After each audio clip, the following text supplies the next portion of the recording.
CM house থেকে phone এসে গেছে, বলা হয়েছে আমাদেরকে 1 নম্বর গেটের সামনে দাঁড়াতে।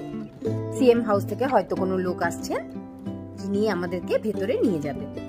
আমরা তাড়াতাড়ি এলাম পুজোর ডালি কিনতে। তবে এখানেও দিই একটা ইনফরমেশন, যারা পুজোর ডালি কিনবেন বাইরে কিন্তু একেবারে পুজোর সামগ্রীর নামে লুট চলছে। এই বড় মালাগুলোর দাম হচ্ছে 800 থেকে 1200 টাকা।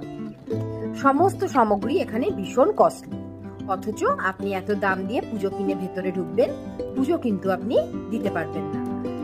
যে রেলিং করা আছে সেখান থেকে মহাদেবের দর্শন অনেক দূরে, অনেক দূর থেকে জেনারেল পাবলিককে দর্শন করতে হচ্ছে। তাই জন্য যদি পুজো সামগ্রী কিনবার মন হয় তাহলে আপনারা বুঝে শুনে কিনবেন, পুজো দেওয়ার কোনো সিস্টেম ওখানে নেই। আমাদের লোক চলে এসছেন, নিয়ে ঢুকছেন আমাদেরকে ভেতরে। 9:30 থেকে খোলে সায়ন আরতির জন্য গেট, আর আরতি শুরু হয় 10:30টায়। 1 ঘন্টা আগে থেকে এন্ট্রি করানো হয়। বিশাল ভিড়। চলো দেখাই তোমাদেরকে এই ভিড়টা। যেখানে জেনারেল পাবলিককে আরতির জন্য জায়গা দেওয়া হয় সেখান থেকে মহাদেবের গর্ভগৃহ অনেকটাই দূরে।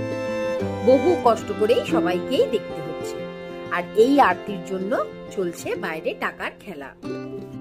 জায়গায় জায়গায় লাগানো আছে জায়ান্ট স্ক্রিন। যারা অনেক পেছনে জায়গা পেয়েছে তাদের সুবিধার্থে করা আছে জায়ান্ট স্ক্রিন। ডাইরেক্ট গর্ভগৃহ না দেখা গেলেও জায়ান্ট স্ক্রিনে কিন্তু লাইভ দেখা যাবে আরতি। ভেতরে পুরো ঠেলাঠেলি মারামারি কন্ডিশন। আমি তো আশা ছেড়েই দিয়েছি যে ডাইরেক্ট গর্ভগৃহ দেখতে পাবো। তবে আবার সেই মহাদেবের আশীর্বাদ। মহাদেব দর্শন দিতে চাইলে কেউ আটকাতে পারে না।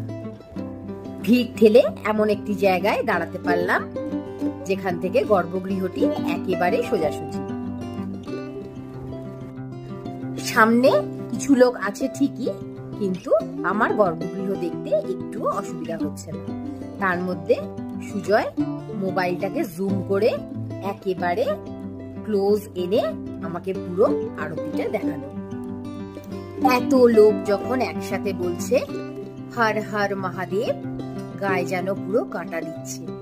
প্রতিটি ইটে, প্রতিটি কোণায় ফিল করা যাচ্ছে মহাদেবের উপস্থিতি।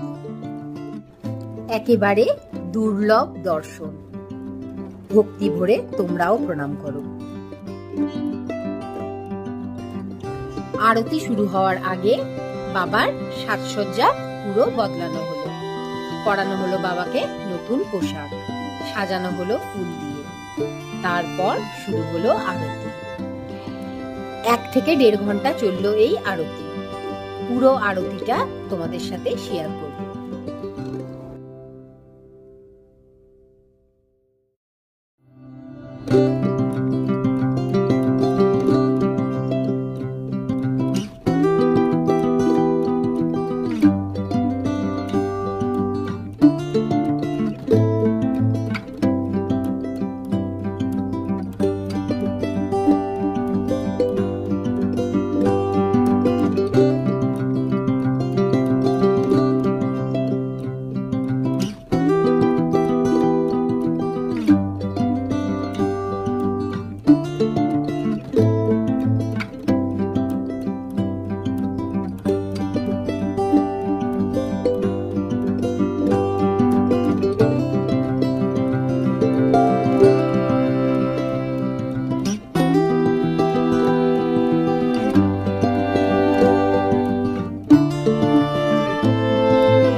রাতের এই শান্ত আলোর মধ্যে শুরু হলো শ্রী মহাকালেশ্বরের সায়ন আরতি।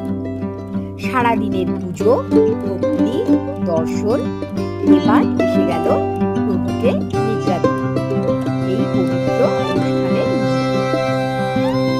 ঘণ্টা বাজায় মেঘগম্ভীর শব্দ, ধূপের গন্ধে ভরে যাওয়া মন্দির, ছোট ছোট কোলাগুলি মনকে নিয়ে যায় অন্য এক প্রদীপের আলোকে।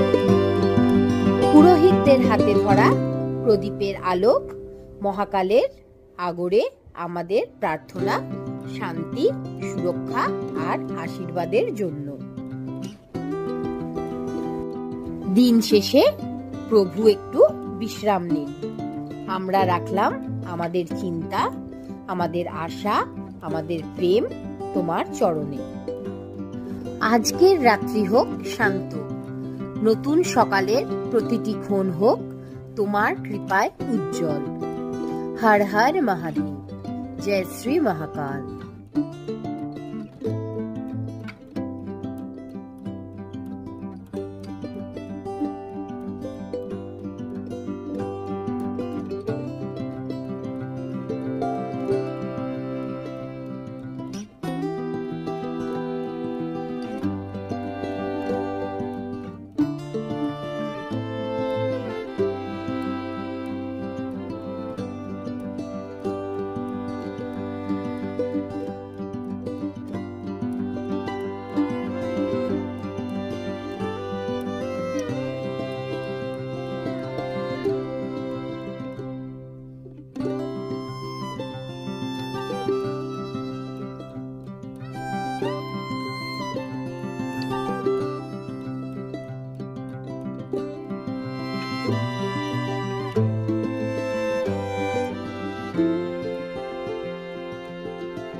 সায়ান আরতি এবার শেষের পর্যায়ে। এবার বাবা মহাকাল নেবেন নিদ্রা। রাত্রের এই শান্ত মুহূর্ততে মন্দিরেও ঝুলে পড়ল প্রভুর বিশ্রামের প্রদীপের আলো। সকালে আবার দর্শনের জন্য খুলবে দ্বার। নতুন প্রকাশ, নতুন ভক্তির দিনে। ভাবতেই ভালো লাগে, শীঘ্রই শুরু হবে বাবার ভস্ম আরতির জোগাড় ও প্রস্তুতি। এই মধ্যরাতে আমরা রাখলাম আমাদের প্রণাম তার চরণে। হর হর মহাদেব বলে শেষ করলাম। ঘড়ির কাঁটায় বাজে ঠিক রাত 12টা, কিন্তু মনেই হচ্ছে না মন্দির প্রাঙ্গণটা দেখে যে এখন বাজছে রাত 12টা। সবার মধ্যে একই উচ্ছ্বাস, একই উদ্যম। সায়ান আরতি শেষের পর সবাই দাঁড়িয়েছি এখন প্রসাদ নেব, তারপর যাব ডিনার করতে। আমরা যে রেস্টুরেন্টটাতে ডিনার করতে যাচ্ছি সেই রেস্টুরেন্টটা এখান থেকে 1 কিলোমিটারের মধ্যে, তাই জন্য পার্কিং থেকে আর এখন গাড়ি বার করছি না। আগে হেঁটে ডিনার করে আসি, তারপর পার্কিং থেকে একেবারে গাড়ি নিয়ে চলে যাব হোটেলে। চলে এসেছি সেই একই রেস্টুরেন্টে, সদ্গুরু রেস্টুরেন্টে। এসেই এতটা হেঁটে আমাদের এত জল তেষ্টা পেয়েছিল, প্রথমেই নিলাম 4 জন 4 গ্লাস লস্যি। হ্যাঁ বলিয়ে বলিয়ে।